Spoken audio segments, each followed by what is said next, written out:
Bonjour à tous, j'espère que vous allez bien. Alors, c'est Aristote Luzobisadian Kenda, CEO Site Corporation. Aujourd'hui, je j'aimerais partager avec vous comment migrer un ordinateur utilisant Windows 10 vers du Windows 11, même si celui-ci ne respecte pas le prérequis Windows 11. Alors, comme vous le savez très bien, c'est que depuis le 14 octobre 2025, Microsoft a arrêté de partager ou encore de publier des mises à jour Windows 10. Ce qui voudrait dire, c'est que les personnes qui utilisent Windows 10, et elles vont continuer à l'utiliser. Par contre, elles seront exposées à des failles de sécurité, menaces, etc, étant donné que Microsoft ne publie plus de mise à jour en Windows 10. Alors, il est recommandé, d'après Microsoft, de basculer ou encore de migrer vers du Windows 11. Alors, pour migrer vers Windows 11, il faut avoir un ordinateur compatible avec Windows 11 tout en respectant un certain nombre de prérequis. Alors, ces prérequis, d'après Microsoft, ils sont juste là au niveau de la page officielle, justement, du site officiel, justement, de Microsoft. D'accord? Donc là, et il faut avoir à minima justement 1 gigahertz d'espace, justement de rapidité sur votre ordinateur et avec 2 cœurs. Là, c'est par rapport à la rapidité justement et aussi de cœur de votre processeur. Et pour la RAM, vous devrez avoir 4 gigas, d'accord? Pour le stockage, vous devez avoir à minima 64 gigas octets au niveau de votre disque dur. Et pour le micro-programme du système, vous devez avoir du UEFI, et pour le TPM, vous devez avoir le module TPM 2.0 activé sur votre PC.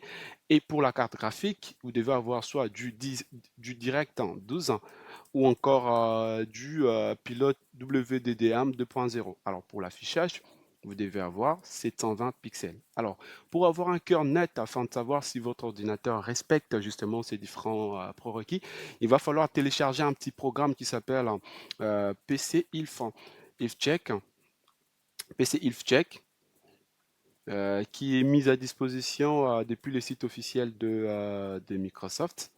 En fait, ces petits logiciels vous permettent justement de savoir si votre ordinateur respecte le prérequis pour avoir du Windows 11. Alors, il est juste là au niveau du site officiel de Microsoft et vous descendez dans la page, vous trouverez un petit lien et vous cliquez dessus, il va justement lancer les téléchargements. Alors, pour moi, je ne vais pas pouvoir les télécharger parce que je l'ai déjà téléchargé au niveau de mon ordinateur, ce qui veut dire que je vais arrêter le téléchargement et je l'ai déjà téléchargé. Donc pour l'installer, c'est juste double-cliquer une fois, deux fois, et puis voilà, c'est juste du next, du suivant, et il sera justement installé. Alors, il est là sur mon bureau, il s'appelle contrôle d'intégrité du PC. Donc je vais le lancer en le double-cliquant. Alors, une fois lancé l'application, vous allez cliquer sur vérifier maintenant. Ensuite, afficher tout le résultat. Alors ici, en fait, il vous fait une sorte de recap pour vous dire, pour vous donner en tout cas un état de lieu par rapport à ce qui se trouve au niveau de votre ordinateur et estimer vos chances justement pour avoir du Windows 11. Alors pour moi, je respecte un certain nombre de prérequis, sauf que je ne peux pas avoir du Windows 11 parce que je n'ai pas du Secure Boot, le démarrage sécurisé n'est pas activé sur mon ordinateur ni du TPM 2.0. Donc, pourquoi? C'est parce qu'en fait, je ne respecte pas justement le prérequis pour avoir du Windows 11. Alors, du coup, aujourd'hui, on va voir quand même comment bypasser ces différents prérequis pour justement avoir quand même du Windows 11 sur un PC qui soit un vieux ou récent, qui ne respecte pas le prérequis recommandé par Microsoft. Alors, de ce fait, avant de pouvoir rentrer dans le vif du sujet, je vous demanderai justement de vous abonner à notre chaîne YouTube pour ne manquer aucune prochaine vidéo, mais aussi au passage de nous encourager à partager avec vous des différentes d'autres connaissances justement dans le domaine des antiques, mais aussi de l'informatique au moment venu. Et donc, vous allez avoir besoin de deux choses. La première des choses, il va falloir télécharger Windows 11, d'accord? Moi, je l'ai déjà téléchargé, c'est ici au niveau de mon bureau, d'accord, Windows 11 24H2. Et à part ça, vous devez aussi télécharger un programme qui s'appelle euh, Fly by 11. En fait, c'est un programme qui va nous aider à débloquer la situation. Alors, comment vous pouvez le télécharger? Fly by 11, il est juste là. Alors, Flyby 11, hein, vous le trouverez dans le projet GitHub hein, ici, donc dans le premier lien qui s'affiche, hein, qui s'affichera justement au niveau de vos recherches. Vous cliquez dessus et par la suite, voilà, dès qu'il s'élance, justement, vous allez cliquer, descendre, pardon, un petit peu vers le bas. Vous cliquez sur Release hein, ici. Et donc, en cliquant sur Release, il va justement vous afficher des différentes versions et aussi des différentes architectures des systèmes d'exploitation, si vous voulez du Windows, du Linux, etc.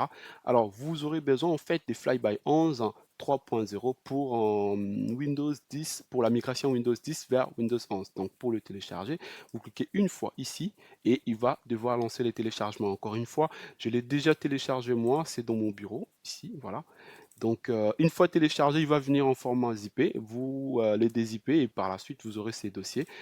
Et à l'intérieur de ce dossier, vous aurez un certain nombre de sous-dossiers avec un programme exe hein, qui s'appelle Flyby 11.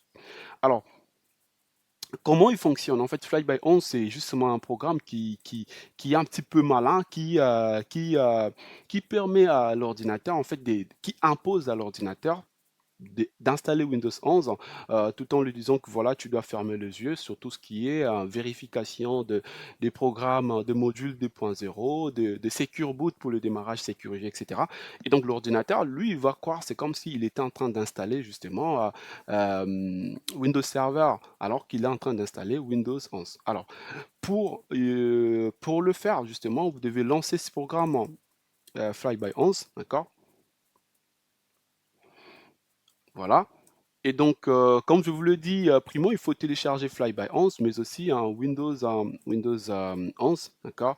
Parce que vous en aurez besoin justement pour la migration. Alors ici, on veut migrer Windows 10 vers Windows 11 tout en gardant tout ce qu'on a comme fichier, d'accord? Au niveau de téléchargement, au niveau de bureau, au niveau de nos données. Donc, on ne va rien perdre. C'est juste une migration qu'on va faire du Windows 10 vers du Windows 11 tout en gardant tous nos programmes. Mais il est recommandé, et je vous recommanderai bien sûr, avant de pouvoir lancer ces process, de sauvegarder quand même vos dossiers et vos données, car on ne sait jamais ce qui va arriver par la suite. Donc, il est recommandé de faire une sauvegarde au niveau d'un disque dur externe, justement, pour conserver vos données, ou encore enregistrer vos données si vous avez un compte avec Microsoft H365, pardon, avec Microsoft 365, justement, pour pouvoir le uploader ou encore le télécharger une fois vous connectez sur un autre ordinateur. Alors, c'est disponible au niveau du système d'exploitation Windows 10, je pense. Ça s'appelle Sauvegarde. Ça s'appelle Sauvegarde, Sauvegarde Windows. euh, sauvegarde, sauvegarde Windows. Voilà, c'est en fait une nouvelle fonctionnalité mise en place au niveau du système d'exploitation Windows 10 à partir du 21H2, je crois. Et donc, vous faites que du suivant, et donc il va sauvegarder toutes vos données. Et de ces faits, quand vous allez vous connecter sur un autre ordinateur, et vous allez justement faire appel à vos données, et vous aurez toutes vos données. Alors, cela est lié à votre compte Microsoft 365. Et donc, après avoir sauvegardé vos données, par la suite, vous allez maintenant lancer les programmes euh, Flyby 11, d'accord? Et justement pour pouvoir commencer le process. Alors, du coup, au niveau de ce programme, déjà là, il vous dit, hein, depuis les 14 octobre, il y a eu fin justement du support Windows 10. Donc, ce qui voudrait dire, vous devez justement basculer ou encore migrer vers du Windows 11 ou encore avoir un autre système d'exploitation pour renforcer votre résilience numérique. Alors, on va faire du suivant. Et là, en fait, ce qu'on va faire, on va juste faire cliquer déposer pour déposer ici Windows 11. On fait comme ça.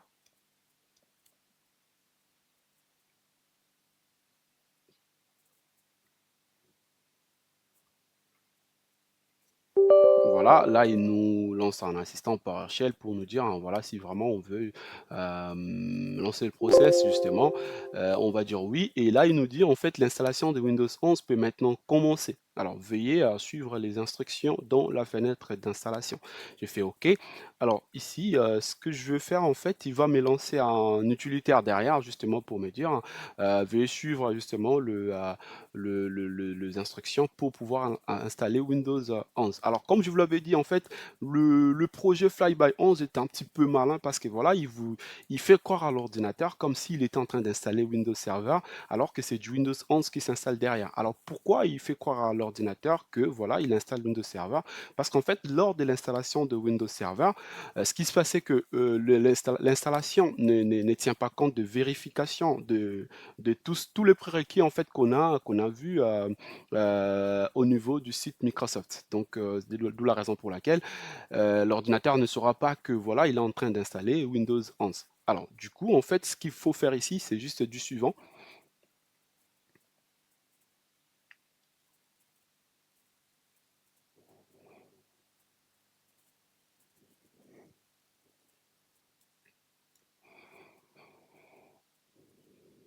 Alors cela peut être un petit peu lent, ça dépend justement des matériels que vous avez au niveau de votre ordinateur. De mon côté, j'avais mis, je pense 75 gigas de disque dur comme espace et 4 gigas de mémoire, RAM.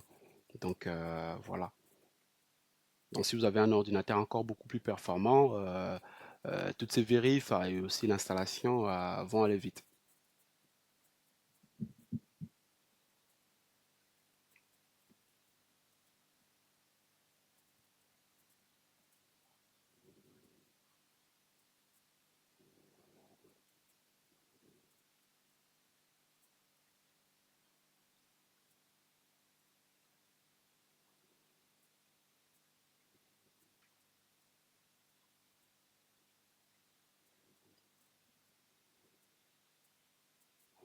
OK, donc là, on va accepter le contrat de licence.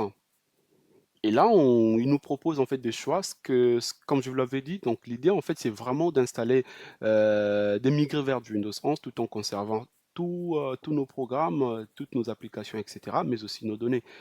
Donc on va laisser l'option cochée par défaut, donc conserver des fichiers, paramètres et applications. Alors on fait suivant. Donc là, il fait en fait le vérification par rapport à tout ce que vous avez au niveau de votre ordinateur, mais aussi des petits checks par rapport aux mises à jour, etc. Et par la suite, il va devoir vous proposer justement de continuer les process pour installer un Windows 11. Donc on le laisse faire ses vérifs d'obtention de mise à jour.